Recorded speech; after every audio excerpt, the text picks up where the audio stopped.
MEETTHEMILLIONAIREN These people cannot be millionaires. They don't look like millionaires, they don't dress like millionaires, they don't eat like millionaires, they don't act like millionaires, they don't even have millionaire names. Where are the millionaires who look like millionaires? Teehee dinner made that these we hosted for comments 10 following a first-generation focus millionaires. Group interview. His view and of millionaires is shared by most people who are not wealthy.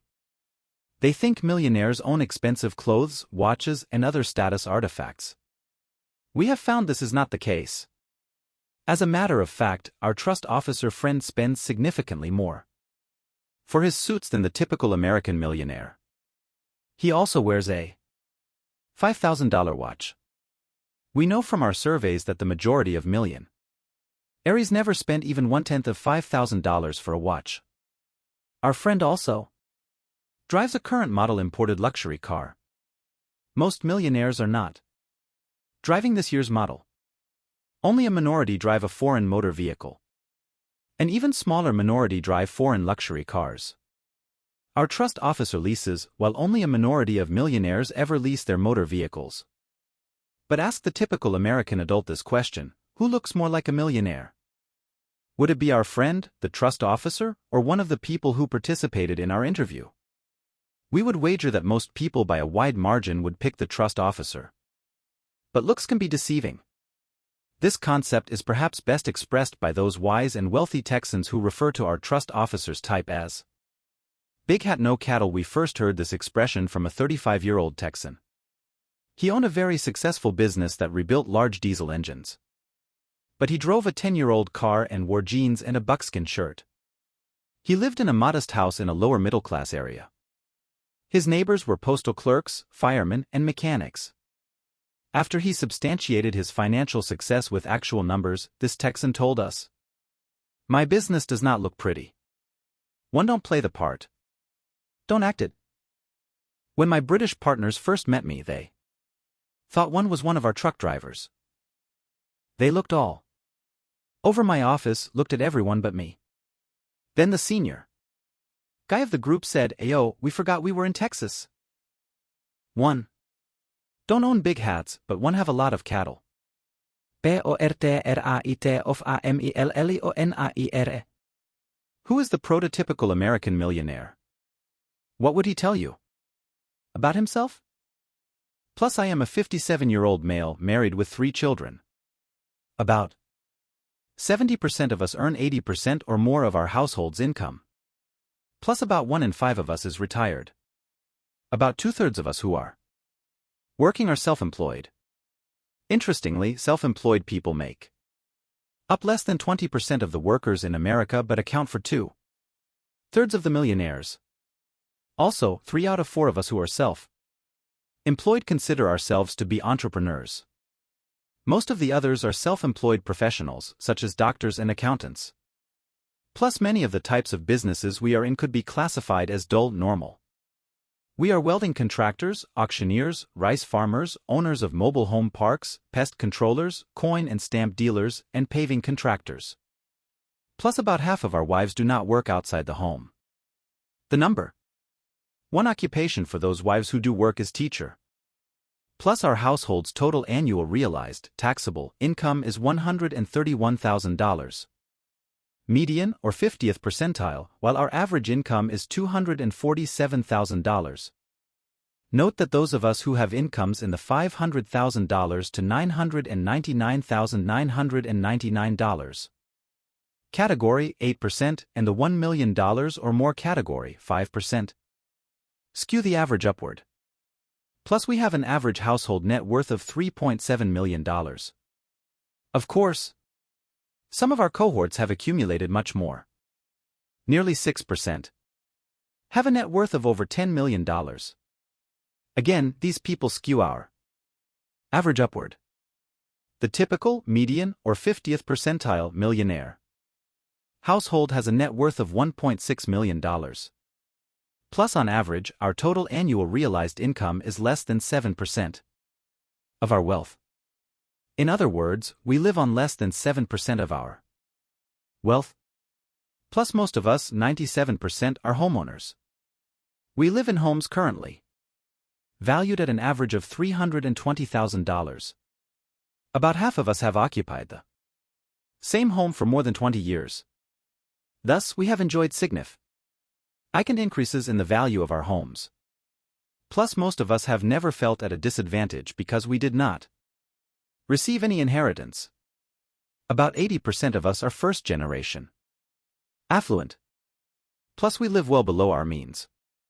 We wear inexpensive suits and drive American-made cars. Only a minority of us drive the current model year automobile. Only a minority ever lease our motor vehicles. Plus most of our wives are planners and meticulous budgeters. In fact, only 18% of us disagreed with the statement, charity begins at home. Most of us will tell you that our wives are a lot more conservative with money than we are. Plus we have a go-to-hell fund. In other words, we have accumulated enough wealth to live without working for 10 or more years. Thus, those of us with a net worth of $1.6 million could live comfortably for more than 12 years. Actually, we could live longer than that since we save at least 15% of our earned income. Plus we have more than 6.5 times the level of wealth of our non-millionaire neighbors, but in our neighborhood these non-millionaires outnumber us better than 3 to 1. Could it be that they have chosen to trade wealth for acquiring high-status material possessions? Plus as a group, we are fairly well educated. Only about 1 in 5 are not college graduates. Many of us hold advanced degrees. 18% have master's degrees, 8% law degrees, 6% medical degrees, and 6% PhDs.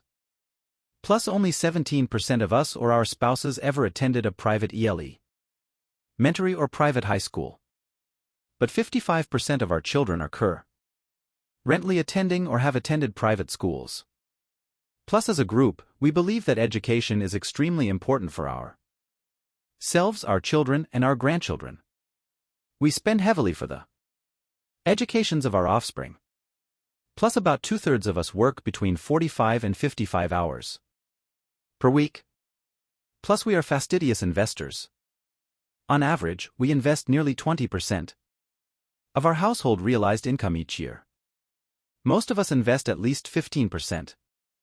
79% of us have at least one account with a brokerage company.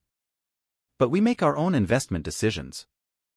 Plus we hold nearly 20% of our household's wealth in transaction securities such as publicly traded stocks and mutual funds. But we rarely sell our equity investments. We hold even more in our pension plans. On average, 21% of our household's wealth is in our private businesses. Plus as a group, we feel that our daughters are financially handicapped in comparison to our sons. Men seem to make much more money even within the same occupational categories. That is why most of us would not hesitate to share some of our wealth with our daughters. Our sons, and men in general, have the deck of economic cards stacked in their favor. They should not need subsidies from their parents. Plus what would be the ideal occupations for our sons and daughters? There are about 3.5 millionaire households like ours. Our numbers are growing much faster than the general population. Our kids should consider providing affluent people with some valuable service. Overall, our most trusted financial advisors are our accountants. Our attorneys are also very important. So we recommend accounting and law to our children. Tax advisors and estate planning experts will be in big demand over the next 15 years. Plus I am a tightwad. That's one of the main reasons I completed a long questionnaire for a crispy $1 bill. Why else would I spend 2 or 3 hours being personally interviewed by these authors? They paid me $100, $200, or $250. Oh, they made me another offer to donate in my name the money I earned from my interview to my favorite charity. But I told them, I am my favorite charity. Wealthy. Ask the average American to define the term wealthy. most would give. The same Definkian found in Webster's. Wealthy to them refers to PLE who have an abundance of material possessions. We define wealthy differently. We do not define wealthy, affluent, or rich in terms of material possessions. Many people who display a high consumption lifestyle have little or no investments, appreciable assets, income-producing assets, common stocks, bonds, private businesses, oil/gas rights, or timber land. Conversely, those people whom we define as being wealthy get much more pleasure from owning substantial amounts of appreciable assets than from displaying a high consumption lifestyle. The nominal definition of wealthy. One way we determine whether someone is wealthy or not is based on net worth, a cattle, not chattel. Net worth is defined as the rent value of one's assets less liabilities, exclude the principal and trust accounts. In this book we define the threshold level of being wealthy as having a net worth of $1 million or more. Based on this definition, only 3.5 million, 3.5% of the 100 million households in ICA are considered wealthy. About 95% of millionaires in ICA have a net worth of between $1 million and $10 million. Much of the discussion in this book centers on this segment of the population. Why the focus on this group? Because this level of wealth can be attained in one generation. It can be attained by many Americans. How wealthy should you be? Another way of defining whether or not a person, household, or family is wealthy is based on one's expected level of net worth. A person's income and age are strong determinants of how much that person should be worth. In other words, the higher one's income, the higher one's net worth is expected to be, assuming one is working and not retired. Similarly, the longer one is generating income, the more likely one will accumulate more and more wealth. So higher income people who are older should have accumulated more wealth than lower income producers who are younger. For most people in America with annual realized incomes of $50,000 or more, and for most people 25 to 65 years of age, there is a corresponding expected level of wealth. Those who are significantly above this level can be considered wealthy in relation to others in their income/age cohort. You may ask, how can someone be considered wealthy if, for example, he is worth only $460,000? After all, he's not a millionaire. Charles Bobbins is a 41-year-old fireman. His wife is a secretary. They have a combined annual income of $55,000. According to our research findings, Mr. Bobbins should have a net worth of approximately $225,500. But he is worth much more than others in his income/age category. Mr. and Mrs. Bobbins have been able to accumulate an above-average amount of net worth. Thus, they apparently know how to live on a fireman's and secretary's income and still save and invest a good bit. They likely have a low-consumption lifestyle. And given this lifestyle, Mr. Bobbins could sustain himself and his family for 10 years without working. Within their income and age categories, the Bobbinses are wealthy. The Bobbinses are quite different from John J. Ashton, MD, age 56, who has an annual income of approximately $560,000. How much is Dr. Ashton worth?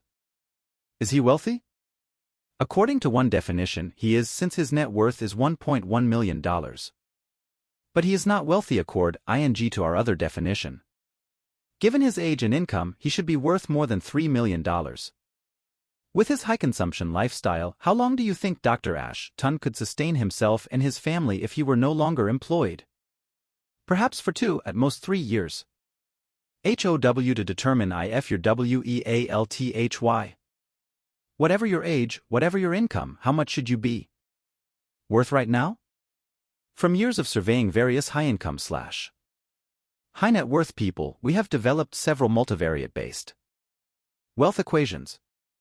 A simple rule of thumb, however, is more than quate in computing one's expected net worth. Multiply your age times your realized pre-tax annual household income from all sources except inheritances. Divide by 10. This less. Any inherited wealth is what your net worth should be.